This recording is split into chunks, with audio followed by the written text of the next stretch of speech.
Marg'ilon shahridagi Tereza bozorini deyarli hamma biladi. Xalq orasida arzon bozor nomi bilan tanilgan. Lekin bilasizmi, aynan Tereza bozoridagi sotuvchilar mana shu bozordan narsa olib chiqib, Tereza bozorida savdo qilishadi. Xo'sh, bu qaysi bozor? Hozir shu haqida gaplashamiz. Bu yer Muhammadjon aka nomi bilan mashhur ekan va bu yerdagi narxlar qanchalik arzonligi haqida solishtirib ko'ramiz.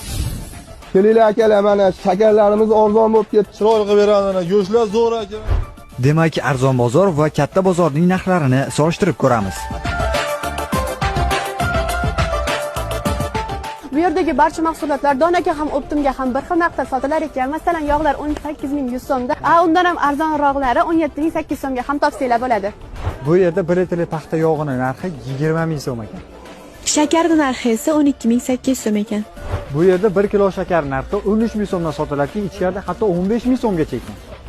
Bu bozorda eng ko'p sotiladigan narsa bu moloko ekan. Ishonasizlarmi, bir oyda 50-60 tonnagacha savdo bo'lar ekan. Buni narxi 24000 so'm ekan.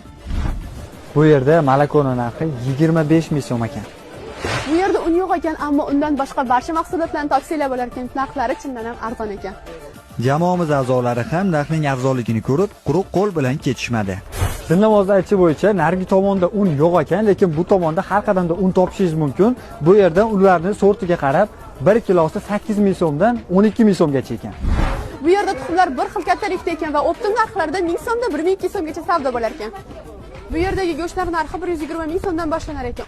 Bu yerda hattoki Arabiston xurmolarini topsanglar ham bo'lar ekan. Narxlari 25000 so'mdan 180000 so'mgacha ekan. Ichkaridagi bozor bilan tashqaridagi optim bozorda deyarli 1000 so'mdan boshlab 5000 so'mgacha har bir mahsulotda farqi bor ekan. Lekin bu bozorda yo'q narsani o'zi yo'q, lekin optim bozorda ayrim kamchiliklar bor.